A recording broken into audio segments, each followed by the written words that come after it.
ভাই আমি তো জানি যে আপনি আপনার ব্যাচের প্রথম ছিলেন এবং আপনি 7 ব্যাচের ছিলেন, সাবেক পুলিশ প্রধান বেনজির আহমেদের ব্যাচের ছিলেন। কিন্তু আপনি আপনার চাকরি জীবন শেষ করতে পারেননি, এর ভিতরে অনেক ঘটনা ঘটেছে। আসলে কেন শেষ করতে পারলেন না? শেষ করার বা না পারার পিছনে দুটো কারণ ছিল। একটা ছিল হলো প্রফেশনাল জেলাসি, আর একটা ছিল পলিটিক্যাল রিজন। প্রফেশনাল জেলাসি ছিল যে যার নাম বললেন আপনি, ওদের সিরিয়াল আমার সাথে বেশ কিছু পরে ছিল, কারো 6 কারো 5। ওই সময় যে অ্যাডিশনাল আইজি সিআইডি ছিলেন সে ছিল, তার ছিল 5, তারপর এরকম। তো ওদের একটা ধারণা ছিল যে আমি যদি চাকরিতে থেকে যাই তাহলে আমাকে সুপারসিড করে পুলিশ প্রধান হওয়াটা ওদের জন্য ডিফিকাল্ট হবে।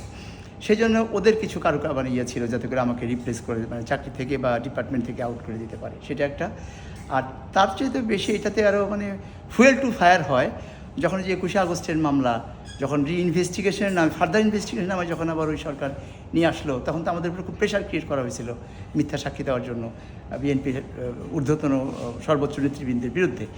তো তখন যেহেতু আমরা তখন দেই নাই, সেই রাগে আক্রোশে আমাদেরকে চাকরি থেকে বের করে দিল। এবং তখন তো 25 বছর যেহেতু আমাদের চাকরি হয়েছিল না, বিশেষ করে আমার চাকরিটা, এই জন্য তখন ওই যে 21শে আগস্টের মামলা আসামি করে আমাকে চাকরি থেকে বের করে দিল। আপনি তো জেলও খেটেছেন। হ্যাঁ, ওই যে আসামি করলো, তারপরে আমাকে যে সেই ফরমাইশি রায়ে সাজা দিল 4 বছরের। আমার যেটা কর্তব্য অবহেলার দায়িত্বে মানে চার্জ ছিল, কিন্তু আমার কোনো কর্তব্য ছিল না, বিকজ ঘটনাটা ঘটেছে আমার কর্তব্যাধীন এলাকাতে না, ওটা তদানীন্তন পূর্ব বিভাগে ঘটেছিল, আমি তো দক্ষিণ বিভাগের ডিসি ছিলাম।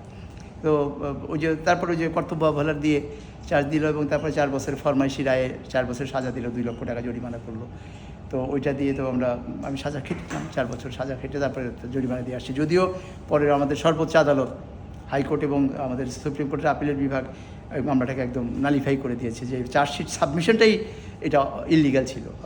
ট্রায়াল তো অনেক পরের কথা। তো এখন আর ওই জিনিসটা নাই, বাট চাকরিটা হারাইছি। এখন ওই চাকরিটার বিয়ের জন্য এখন আমরা কাজকর্ম আচ্ছা, এখনও তো এই সরকারের আমলেও তো দেখছি বেশ কিছু পুলিশ অফিসারের চাকরিচ্যুত করা হলো, বাধ্যতামূলক অবসরে পাঠানো হলো। এই বিষয়টাকে আপনি কীভাবে দেখেন?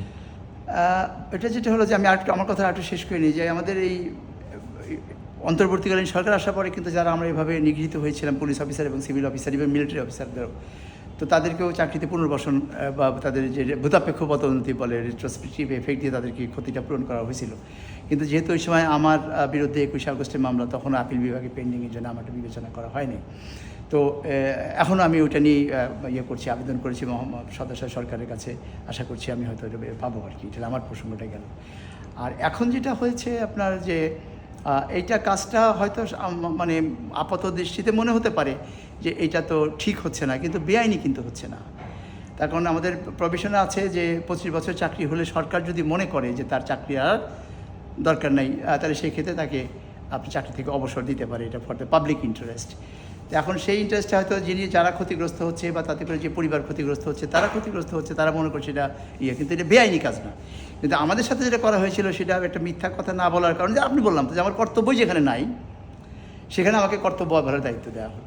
তো এটা ছিল অন্যায়, এটা ছিল অপরাধ। কিন্তু এখন যেটা হচ্ছে, এটা হয়তো মনে হতে পারে যে কাজটা অনেকে ক্ষতিগ্রস্ত হচ্ছে, কিন্তু এটা কিন্তু না, আপনি বেআইনি না, বা এটা অন্যায় না।